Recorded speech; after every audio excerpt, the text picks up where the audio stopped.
Ji bo dîtina baştir telefona xwe bizîvirînin. Please rotate your phone for a better view and experience.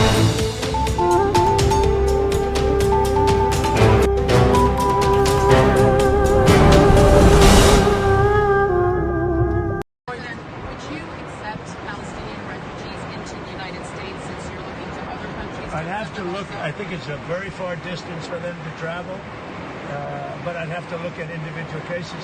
But I do think that coming into the United States, we're taking a lot of people, but coming into the United States, it's a long way for them to travel.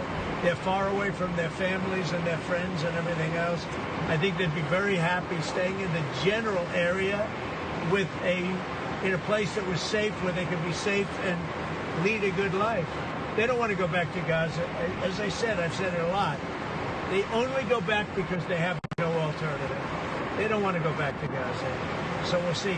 We hope that we'll be helped by Egypt. We hope that we'll be helped by Jordan. We hope that we'll be helped by other countries. We hope that some of the, like Saudi Arabia and others, can spend some money on it. They have tremendous amounts of money. They'll spend some money on making people comfortable and safe.